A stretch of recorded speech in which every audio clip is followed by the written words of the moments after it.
Hello, everyone. Welcome to episode 5 of Dice Jailer's Campaign 2 and full hand, our first combat episode. But we'll get to that in the future. First off, we'll do a couple of our announcements, and we don't really have any special announcements. However, this episode will come out about at the time when I will know yes or no on if I'm running a bunch of drop-in campaigns and one-shots during Emerald City Comic Con. So check out all the other stuff around to see if I'm doing that or not, because this is also the past. My show opens in March as well. Well, yeah. So you can find me at Theater Off Jackson on weekends in March doing I Will Miss You When You're Gone. There we go. Huh? Professional actors still performing pretty consistently. We do it. Goddamn. that's the goal. But I think, unless we have any other announcements coming up, anyone? Then we go to the Jaime section. Oh, hi. As I'm sure you know, having been with us these past 4 hours, we are a highly trained, well-oiled machine of professional actors. And when you think about it, professional actors get paid for their work. And we can't yet pay ourselves. So that's where you come in. If you look, I can't tell if oh my God. I was like, is Jordan frozen? No, he's just doing a fucking bit. Okay. If you look where Jordan is pointing, you will see our Ko-fi, where you can donate to this campaign. The money will be used to pay artists, including ourselves, and graphic artists to create images for our characters and the campaign in general. And should we acquire enough funds, I guess it's an art. It's an art. Stage managing or people managing is an art. A wrangler, a cat wrangler. Well, God, just imagine how much more professional this would sound if we had some adults to be like, here are the points. Say this. So it's in your best interest if you don't want to hear these weird rambling things that I always make up off the top of my head, no matter how much forewarning I have. It's in your interest to give us monies. Help us help you. Thank you for your attention, and money, please. With that, the four of you and your Goliath companion, Flint Speaker, had traveled from Cladborough to Euthoria Steeple, the purpose of which was to deliver a message from Jenah's employer to a wizard here by the name of Istakoth Lune. The subject of this being the disappearance of the highly renowned wizard, Professor Ibrahim Zorandus.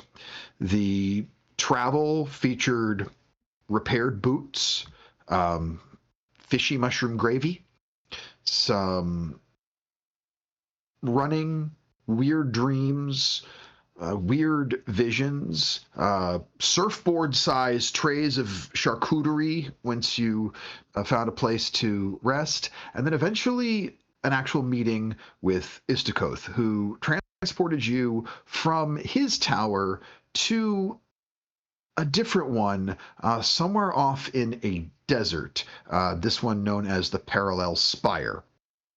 The message that Jenah had was delivered, the gist of it being that Istakoth is to be a point of contact for Professor Zorandus should he make his way to the crossroad, and that hopefully there will be plans to help keep the professor safe. As Istakoth spoke to all of you, he held up his hand to get silence and said the words, "They followed the idea of us." As members of the Temporal Inquisition showed up where you are all at the Chronal Inquisition. Temporal Inquisition was a working name, but I liked Chronal better. The Chronal Inquisition showing up. Istakoth put some blinding light into the area to stun them briefly before he flew out the window, turned into a ridiculously large bird, and is hauling ass off towards the horizon. 10 of these 12 individuals followed him. 2 decided to stay and deal with you all, and Flint Speaker made it very clear that he thinks it's time to fight.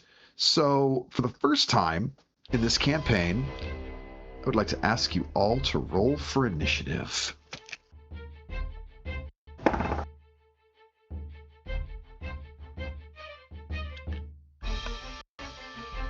Alrighty, Jenna, what did you get? 11. 11. All right, Varsha? You're muted.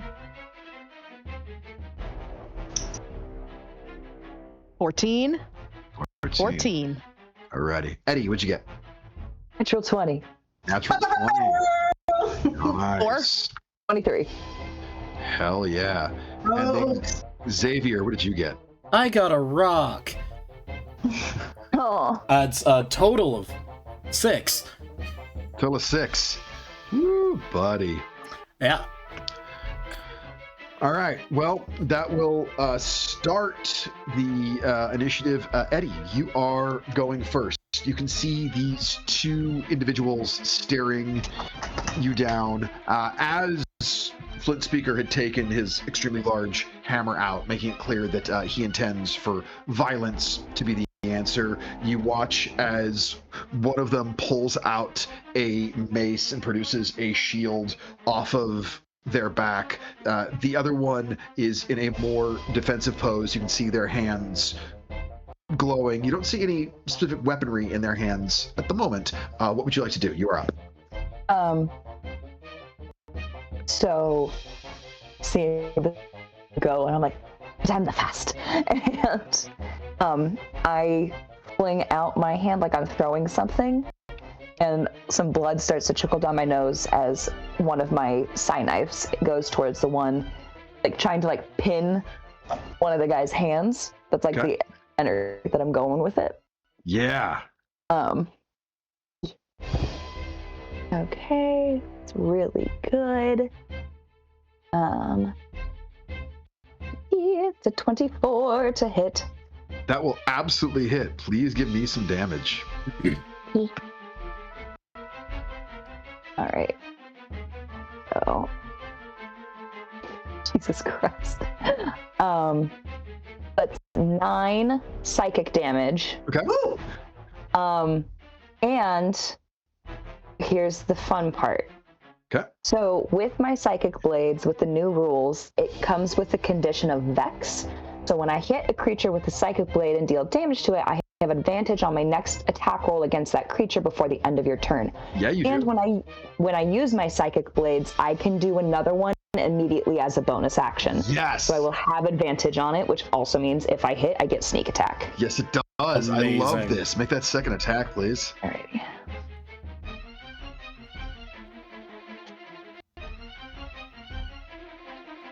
That's another natural 20. Oh, goodness! Okay, Roll that bonkers damage. I'm gonna use my reaction to use accelerate. So I'm gonna give you an extra 2d6 damage on your attack. What? Double. SD.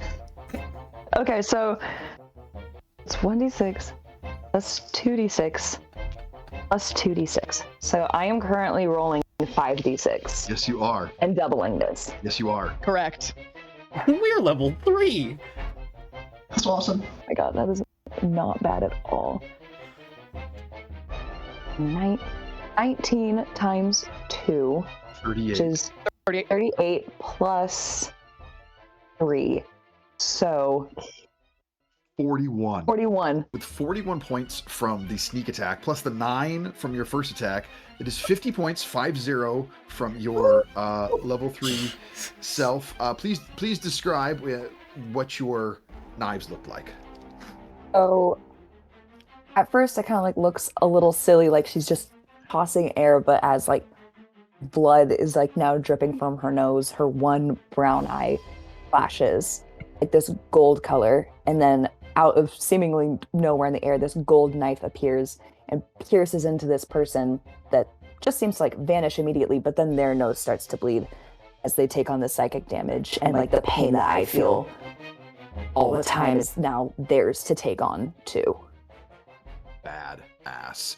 So the first one, you can hear this reaction of pain as the first one hits, and you watch as this member of the Inquisition just locks eyes with you, like even through the visor down on this helmet, you can just see these eyes searing hate. And then your second one hits, and you hear the beginning of a sound of pain, and like somebody having the wind completely knocked out of them. They are just silenced by this amount of excruciating agony that you have just put them in. Masterful use of action and bonus action there, Etty. It is now time for them to show what they can do. As I should ask, with the one you attacked, were you attacking the one with the mace and the shield, or the one who looked hands armed? up? Yeah. Right. I don't trust magic shit. And I will say, with my movement, I do scurry around my very large bestie. Okay. Just give me a little stealth check there. They can obviously tell where you are in this room, but this could affect certain things. 13. 13. All right. He's got big old thighs and calves. Like, he doesn't skip leg day. And even though you're tiny, it's still, you can see about where you are. That one did not enjoy that at all. You will see as this member of the Inquisition goes to step to the side, and you watch as they almost just kind of like shadow slide, like just like Mortal Kombat Johnny Cage, just shifting over, and then takes a look at you, Etty, and just goes, I think two can play that game, and is going to throw two bolts of arcane energy in your direction. Will be a one is a 17 to hit, and one is a 14 to hit. 14 is my armor class. All right, so they will both strike you. You will take a grand total of, see here, 11 plus. That will be 17 points of force damage from these two bolts as they both collide with you. Yeah, that's bad. Yeah, that is that one's turn. The other one is less focused on you. The other one turns his eyes directly to Jenah. You are the most mage-looking amongst them, and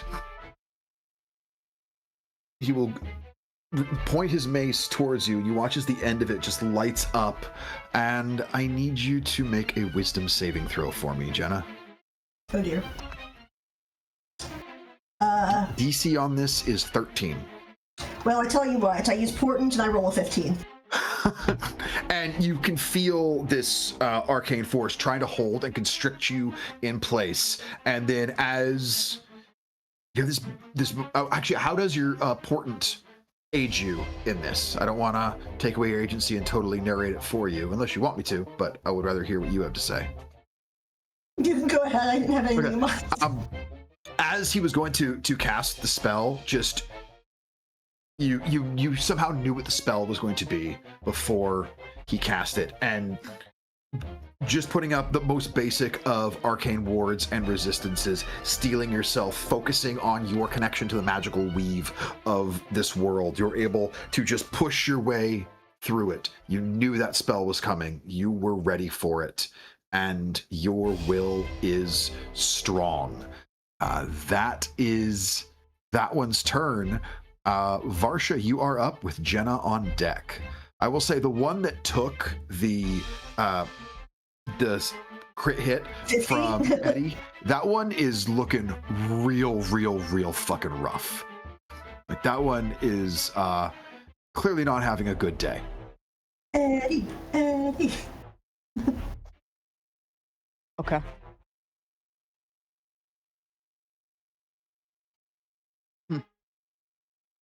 Okay. No, that doesn't change anything. I'm not a fighter, really. So I already pulled the holy symbol out from underneath, like its long chain is out. When I used that to speed up the power of Etty's knife. So I just keep holding it and I keep muttering.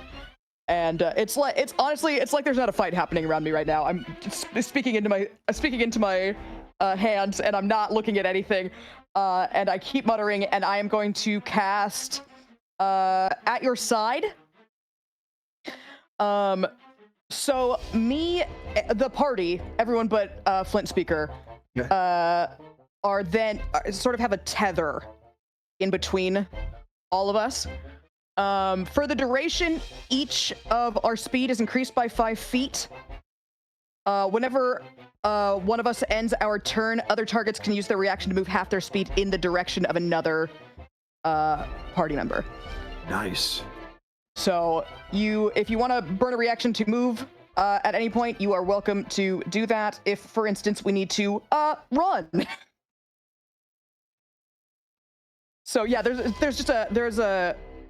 just like light pouring in between like the core of each of us. So yeah, as Varsha casts this, you all are connected by this tether, feeling emboldened by it as well. The fact that your quickness increased for all of you. And I am going to move so that I can get, for instance, all of the party maybe in like a 15-foot cone of me. Love it. Just for instance. Just a random. Just for no particular reason at all. None whatsoever. Great. Love it. Jenah, what do you got? Okay. Well, the one who oh hell, I thought that was a save. It's not. The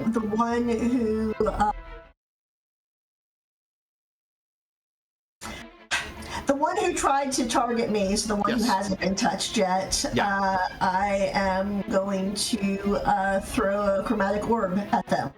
Do it. Make an attack roll for me, please. Yay. A ranged spell attack roll, if you will. Does a 17 hit? 17 absolutely hits. What sort of damage are you doing with your chromatic orb?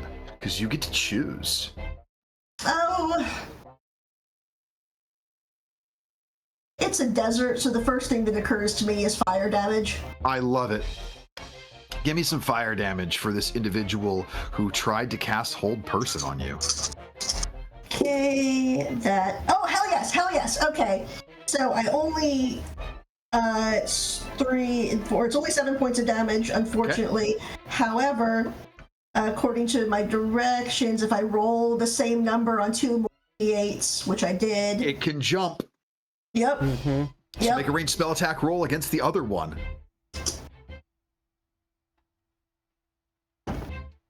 That is a 20 to hit, dirty 20. That will absolutely hit. Go ahead and please give me damage for that one.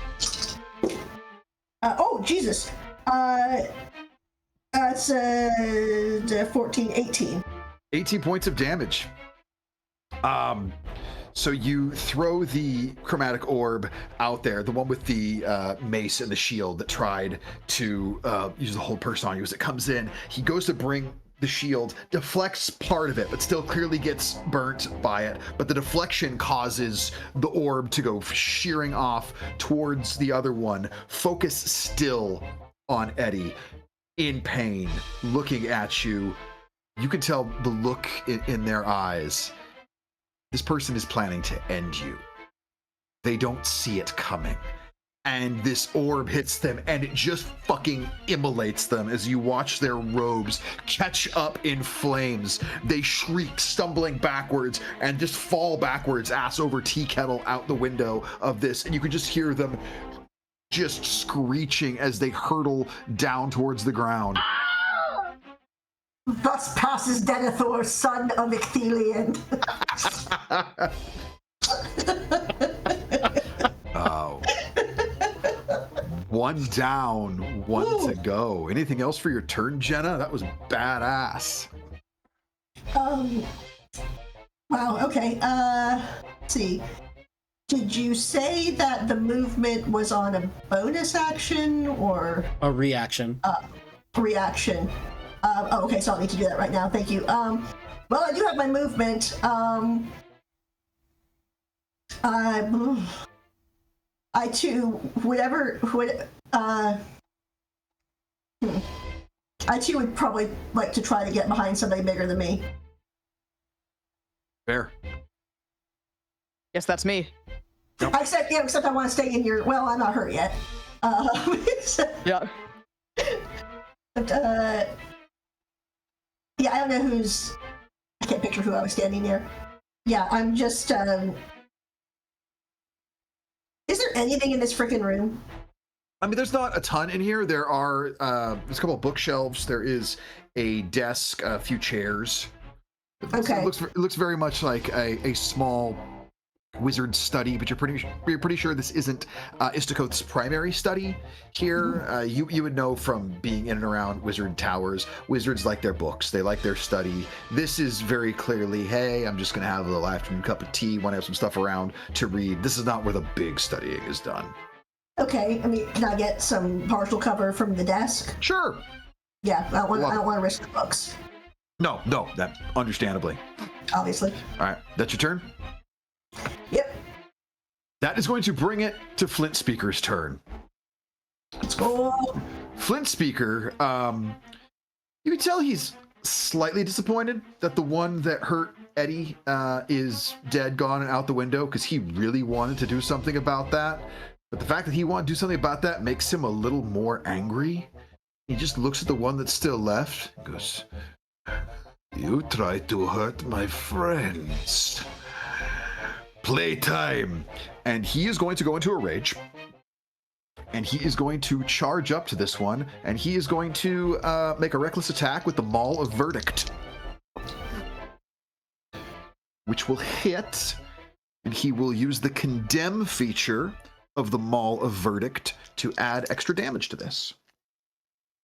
All right, so 9. So that will be 12 points of damage to this one.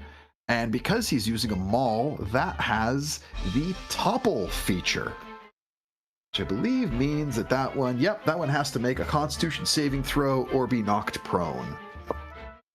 It does succeed on the con save, so it is not knocked prone, but Flint Speaker has charged in, and you watch as, for massive and muscular as he is, and Etty, you notice this, he kind of looks down at his boots, seeing how they're gripping the ground, and just dashes towards this individual and just wham, and you see flames ignite off of the end of his maul as it connects with this individual, that being the Condemn feature of the Maul of Verdict. Xavier, what do you want to do? I will run up to be surrounding that same one, pull out my rapier, and give a good stab. All right, make an attack roll. And that is going to be so close. It's a 25 to hit. It's not quite a crit. It's so close. 25 will absolutely hit. Go ahead and give me damage. Yeah. So that's...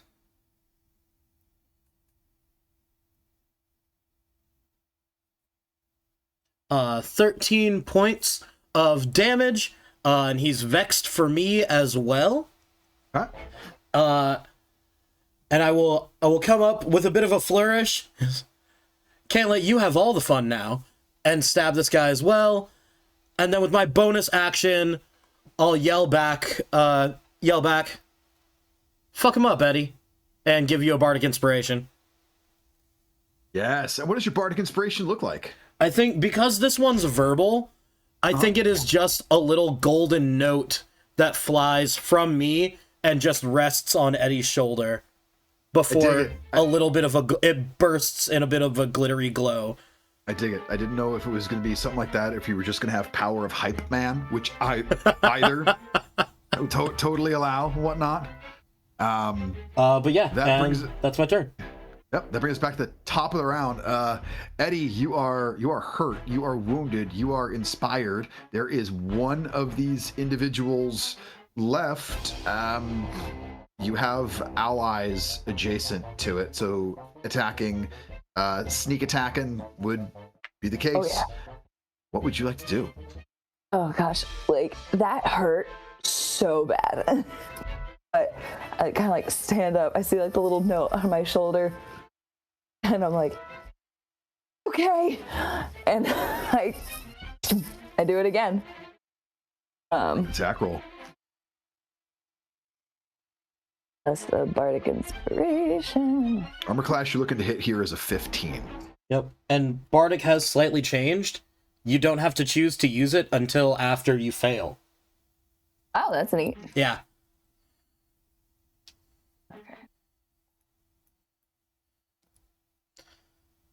So it's just like a little eighth note just sitting on your shoulder until you use it. Okay, well, let's see. Yeah, so that is an 18 to hit. That'll absolutely hit. Go ahead and give me damage. This will be with sneak attack. That's 2 sneak attack and then 1. Yes. Okay. It's 16 points of psychic damage. Nice.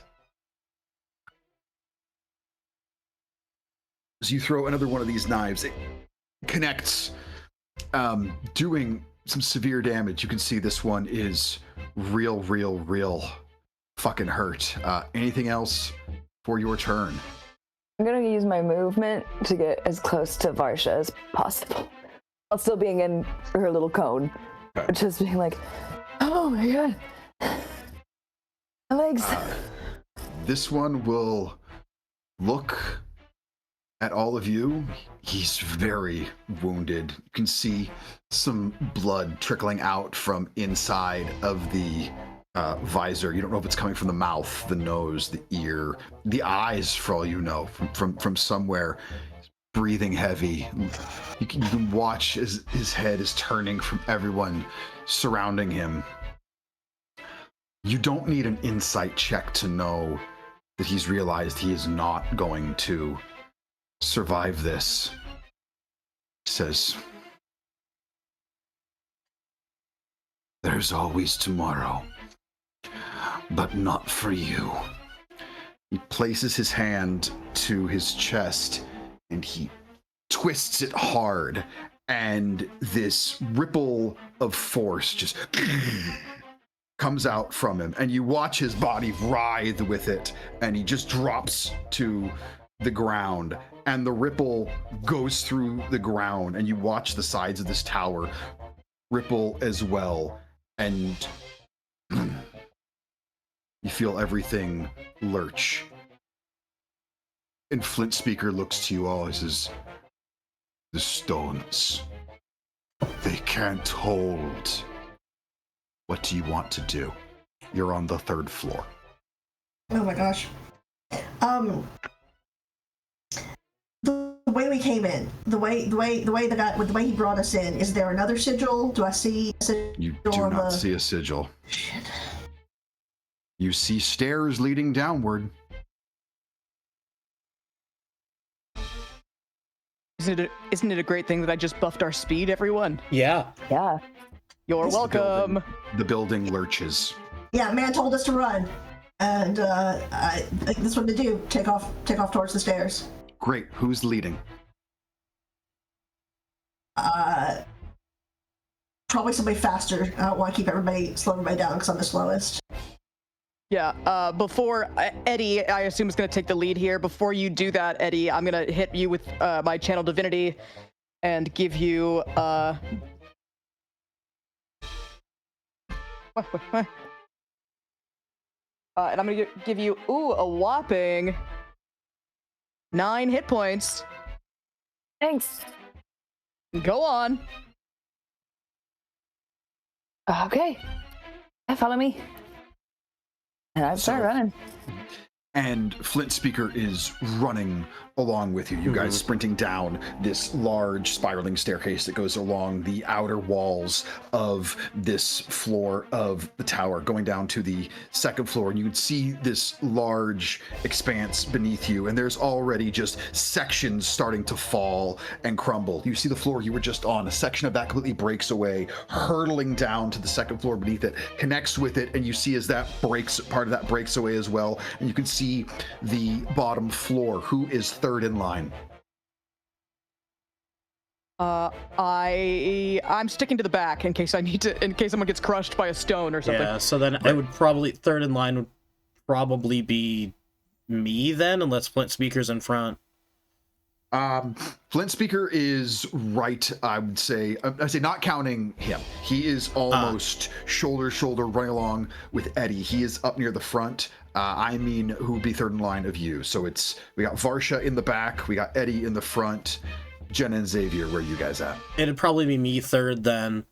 Okay. And I also, in the, like, action economy of combat of, like, you know, movement, full action to dash, one of my first bonus actions I would have used while we're running to do a healing word over to Etty. Love it. Roll that healing word. So that is gonna be, you've got 9 points of healing thrown your way. With that, since you were the third in line there, Xavier, I need a dexterity saving throw as a piece of what was the floor, now the ceiling, comes tumbling down towards Dexterity? How does a 15 sound? 15 sounds great. As it is coming down, you are able to just step out of the way as it clatters down, breaking off a section of the stairway and just tumbling downwards as you keep running further down. You're now on the second floor. There are sections of this level that have completely broken away, and you can see like Swiss cheese down to the floor below. You can see glints of light where the entryway is to this. You can see your escape, your salvation. You are getting closer, but you still have more distance to cover. There is a section of this floor that is completely broken away, and I'm gonna need either athletics, acrobatics, or some other fucking way that each one of you is getting past this gap. The gap is a little over 10 feet wide. Bonus action. I want to point out. Oh, smart. Misty Step is a good idea. I do want to point out it doesn't matter mechanically, but for those of us with the 30-foot walking speed, we're with our action, our movement, the +5, and our reaction that we can get in a round, we're moving 80 feet. Yep. Around. Just an extra 20 feet, just from normal. That's all. Doesn't matter mechanically. I just want you to know that spell wasn't a waste of my time. Yep. It was very good. Honestly, that spell is helping. That spell is going to save you from some of the saves you'd have to make, because there's a lot of debris, and you guys are ahead of some of the debris. I rolled a nat 1, but I'm a halfling, so fuck you.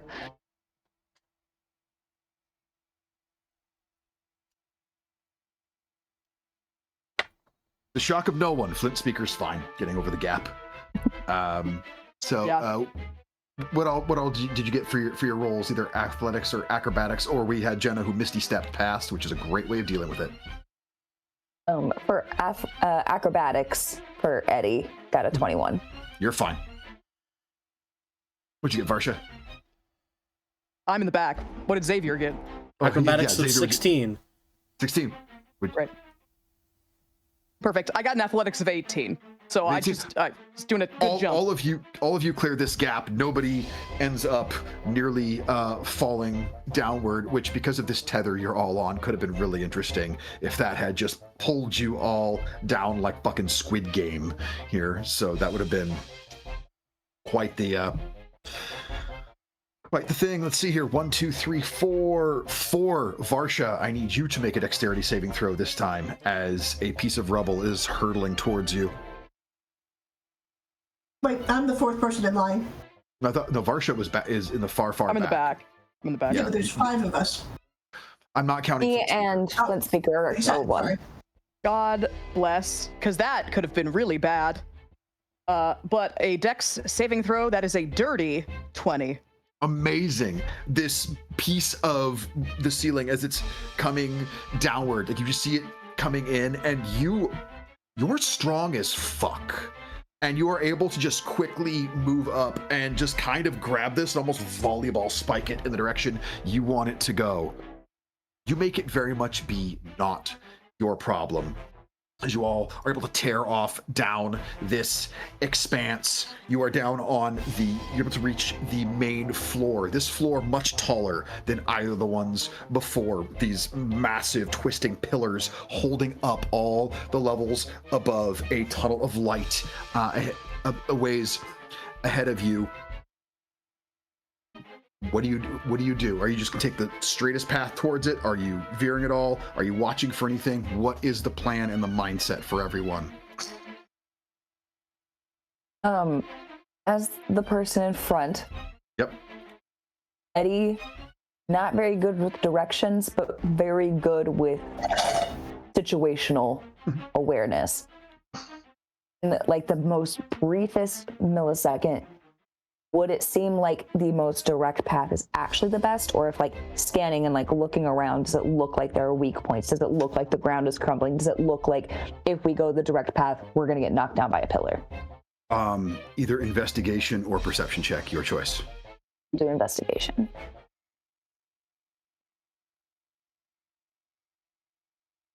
Okay, that's 18 plus 6, so 24. This place is coming down fast. The fastest path will lead you past a pillar that you can see is wobbling, but it will save you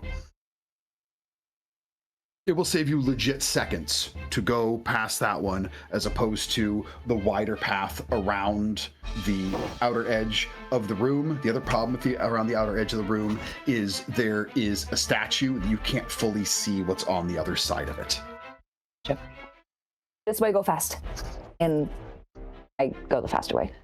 And you tear off down that path. Again, Flint Speaker doing his best to keep right up with you as much as possible. You can see the energy from whatever this device the member of the Inquisition activated in their chest.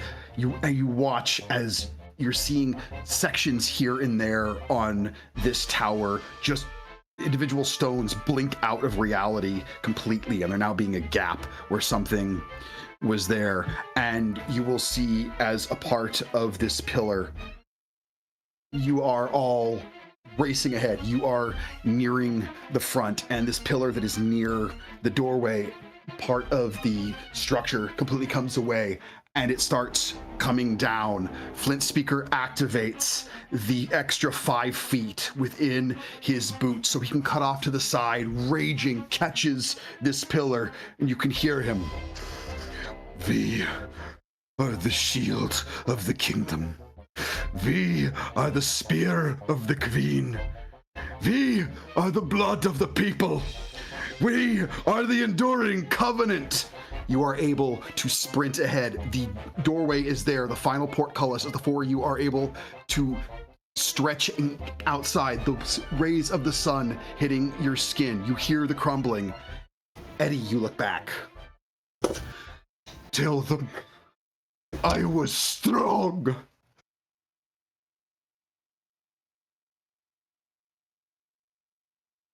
The stones crumble.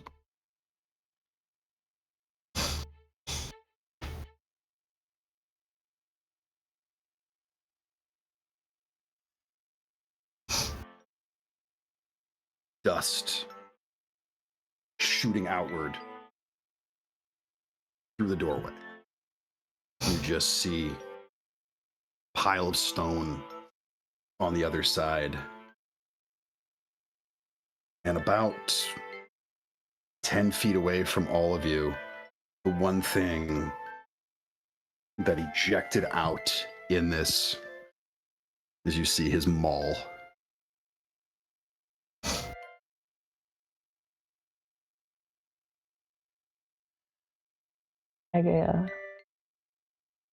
I go up to it and I try to pick it up. You can pick it up.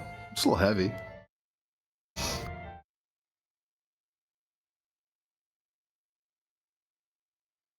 It's a very impressive weapon.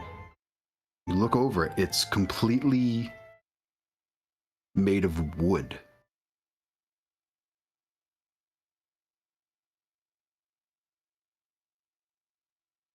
You can see it's got some holy symbols on it. Not terribly surprising of weapons that are that ornate.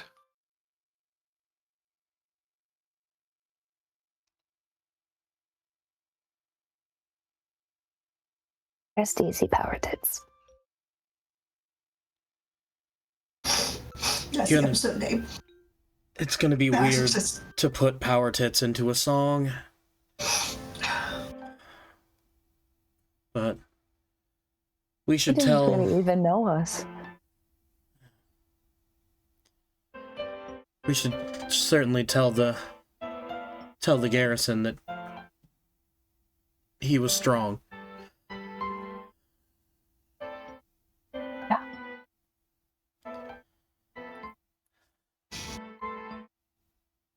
The words of when you all woke that morning and he wasn't speaking in his own voice, his words come back to all of you about you cannot stop time.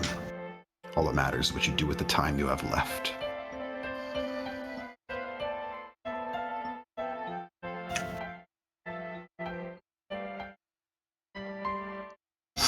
He told us to run.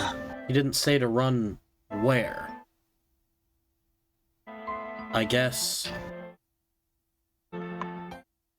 we've got a further journey ahead of us. We'll head up to the, and I look all around the place that we said in the thing. Not to say it out loud. Looking around where you are right now, there are buildings stretch as far as the eye can see in most directions. The direction dead behind you leading out into desert. You look over these buildings and a couple things really stand out to you.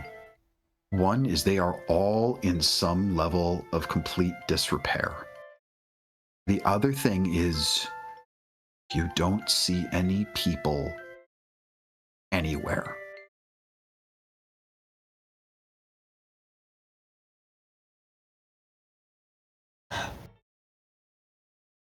Let's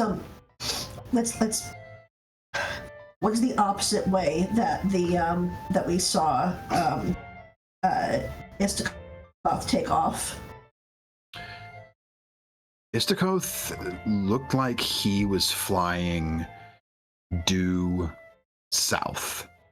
And anybody who wants to, I would say you can do either a history, a survival, or just a straight up intelligence check to figure out where the fuck you are.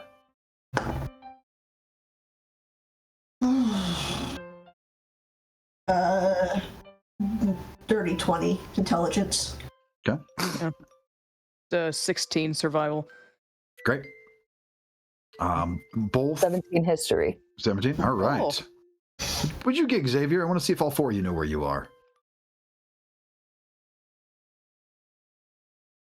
Okay. So the other three.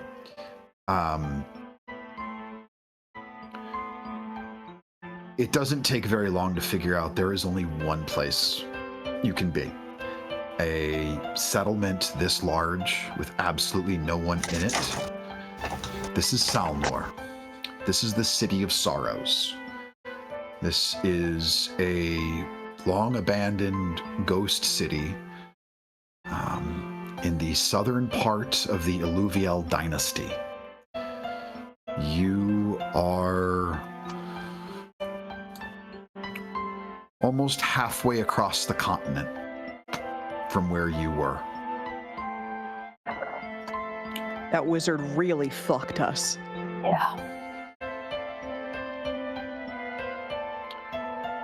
You would know the closest settlements to here would be a place to the east. You could travel mostly by, I'm not going to say road, because there's nothing paved out here in the desert, but there's a path to a place known as the Altar of Allegiance.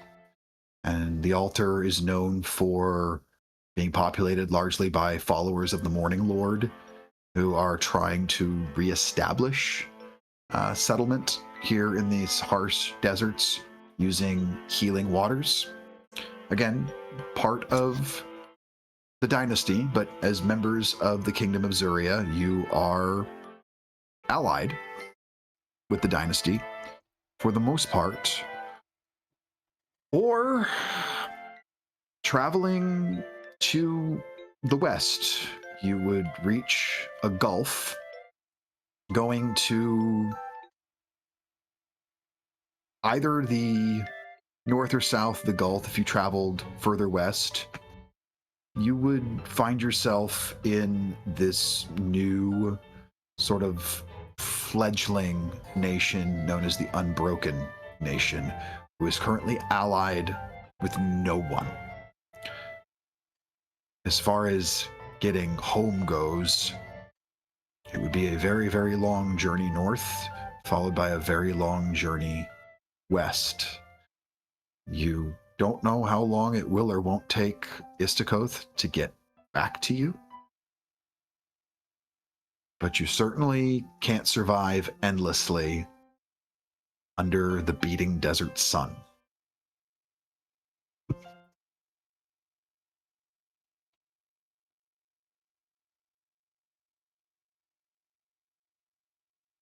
I think we should get to the closest building where we can get some shelter. We try to figure anything.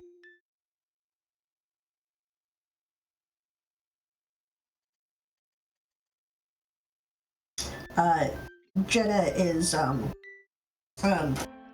she looks shell shocked. She has tears running down her cheeks. Just kind of absent-mindedly touch the closing of her cloak, which was a rich purple color, and change it to something. It suddenly changes to something that's much rougher and is like a sandy, whitish brown hue, and pulls the hood up and just starts walking towards the closest building.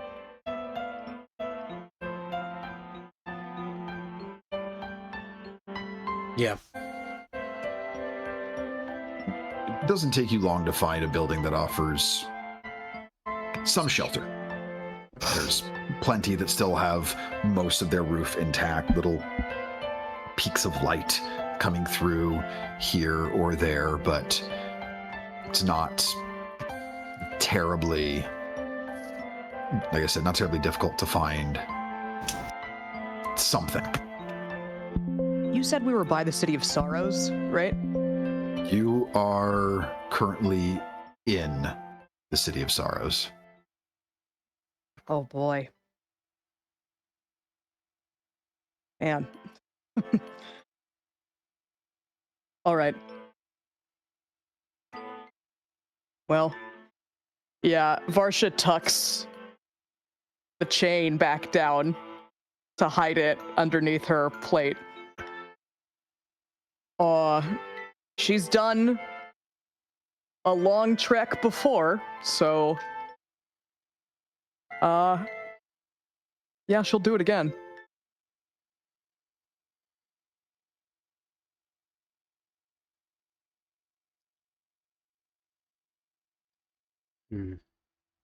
With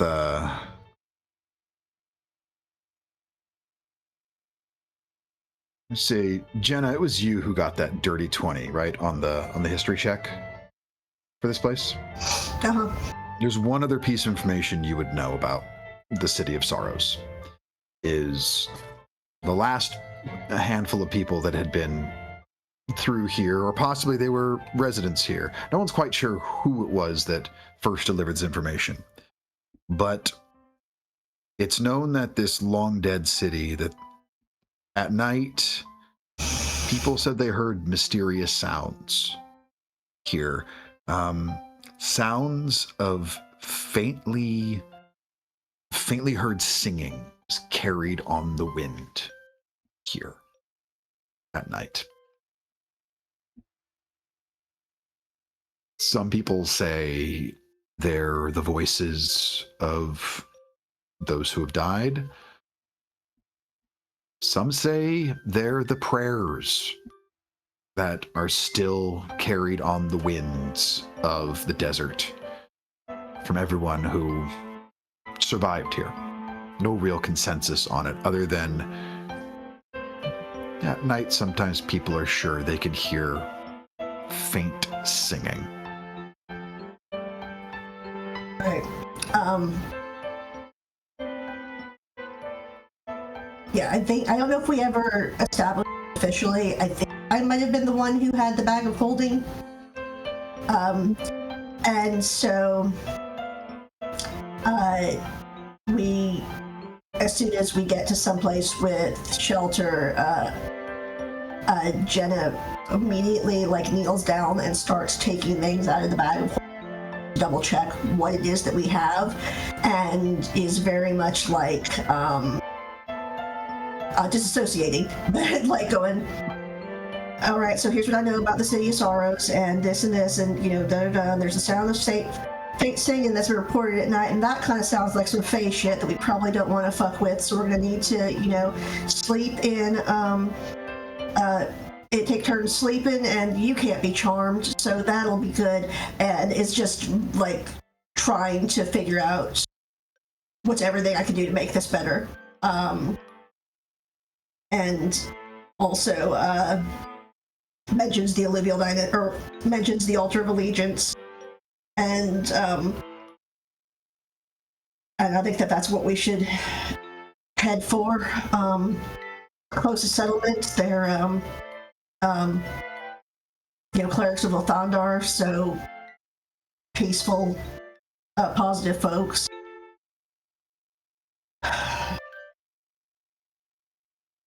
Okay. Do any of y'all have anything else that's plainer? We need to not stand out as much, because this is, we weren't really dressed for the desert. It's not much that'll be good for the desert, but it will at least make you look less like you're wearing your official robes. And I pull out just a very basic tunic, pants, and cloak that I use as a peasant costume for a performance, because I have one costume. This is for putting on a show as just a regular guy. It'll look less like your official stuff. I mean, I can cover with my, because, she's looking to make sure that she changed. Did I not change it to, yeah, this can change. And then she touches it again and shows you it turns bright crimson, and then touches it and has it be plain again. So. If you're sure. Thank you. No, I don't. Well, I was gonna say you could share with the others, but I'm the only person that they'd fit on. Yeah, thank you. Well, let's get ourselves together mentally, and then start to head on. Because the sooner we can get back to civilization, the better. And the town, the one that's known as the altar, you would also know, Jenna, it's much less than a day's travel. It was set up well within sight of the city, as the hope is to eventually restore the city, so they set up nearby.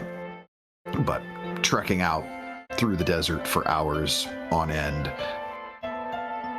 also is a difficult and potentially grueling endeavor.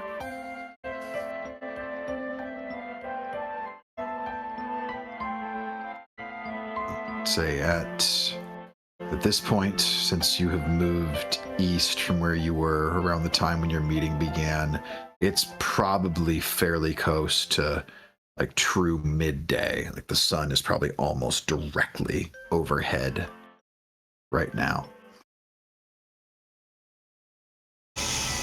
It's not currently, it's definitely about to be. And how much food did I see that we have left? Because I saw the note that I took when you told us about how much food they gave us. It's 2 weeks worth of rations or 3 days, depending based on how much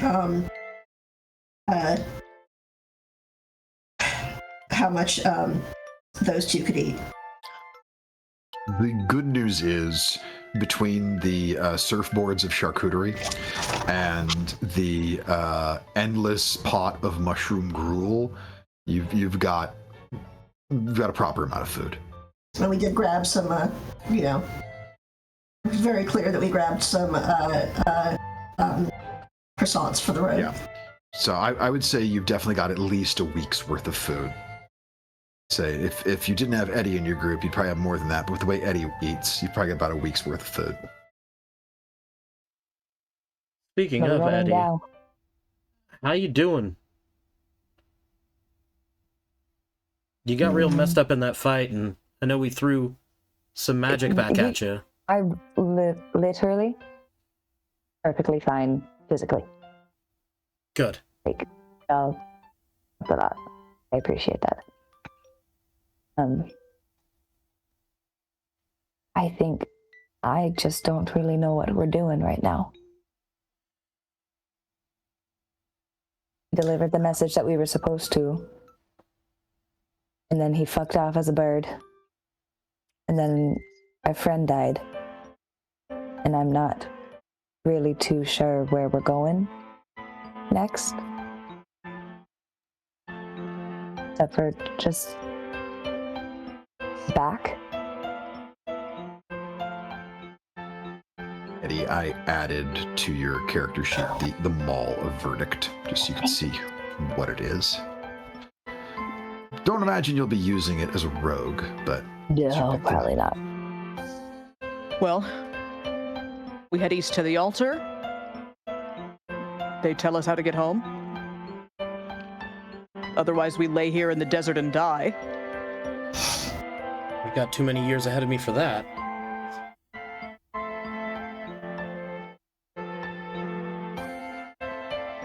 I suggest, or at least what I did when I traveled this way last time, is that we sleep off the hotter part of the day, we take a rest, and we travel when it's cooler.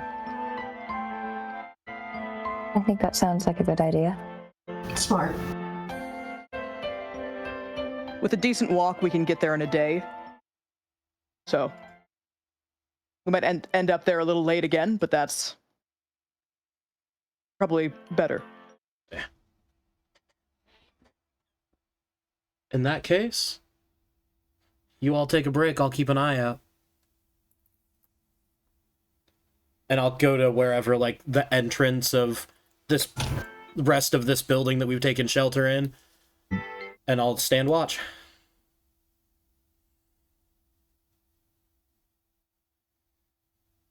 Being that it's a ghost city, you don't see much as you stand watch. You do see the occasional tumbleweed.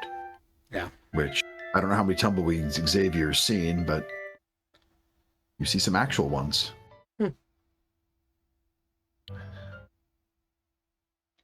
Say an hour or so passes, and then Jenah, you receive a message mentally via the sending spell, and you instantly recognize the voice of Istakoth.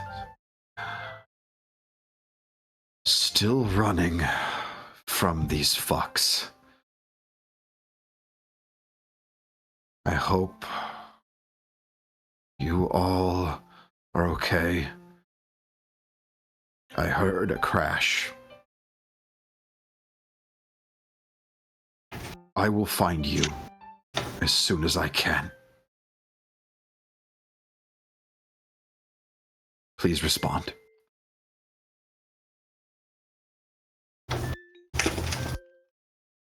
How many words do we get?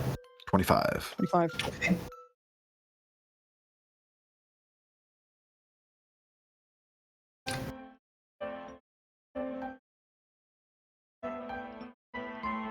We're headed east.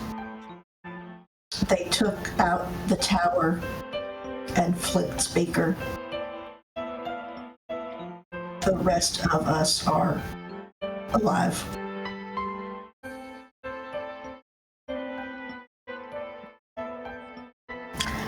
Good luck and be careful. I got one left. Oh, okay. Okay.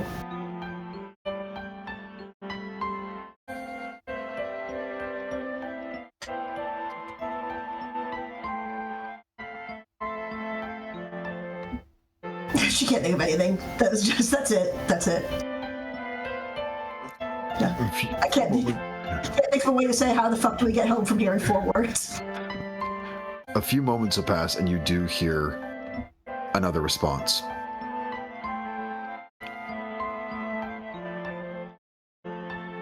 I don't know how far east you are going, but if you know the way, find the crossroad.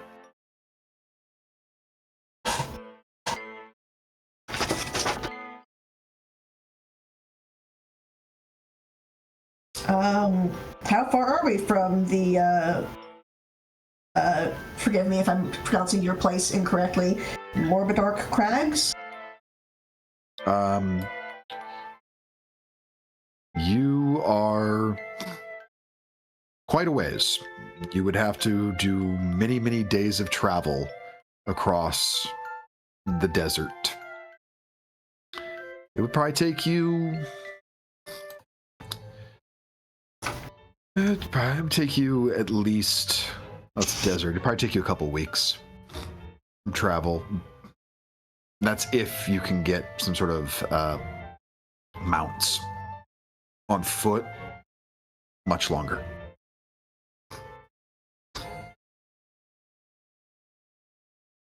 Hold on a second, I'm making a note.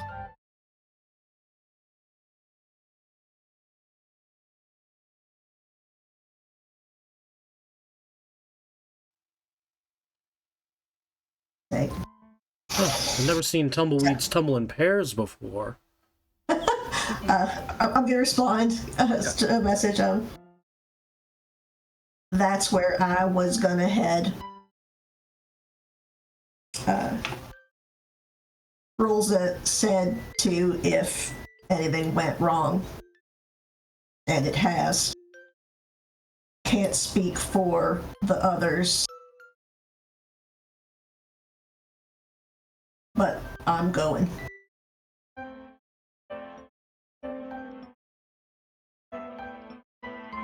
You will receive one more message. Bro, save your spells. You might need those. Drops polymorph. God. No, he dropped that a while ago. Well, actually, How many probably wore counter out. spells It's left? four now. And it's the new rules. Counterspell ain't what it once was. Also, Istakoth's got some tricks. He goes back in time to where he didn't cast the spell. Boom.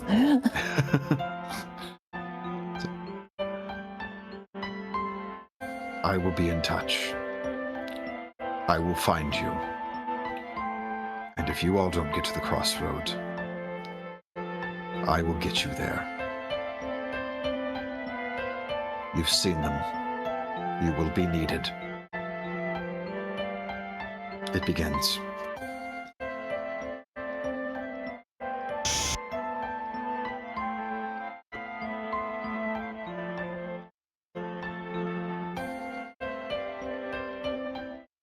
and you get one more response.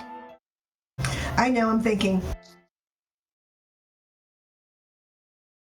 Respectfully, sir, I don't know you well enough to curse as much as I would like to.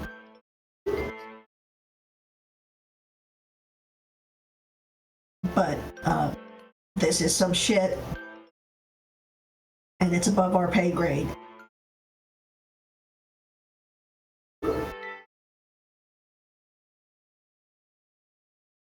And as that message is returned to Istikoth Lune, wherever he might currently be, trying to avoid these. Last you saw 10 individuals following after him. You sit in the shade of the rubble of this building, waiting for dusk to approach so you can head east in the wake of loss. We'll pick up here where you guys begin to travel east next time we see all of you, and we will see what chaos awaits.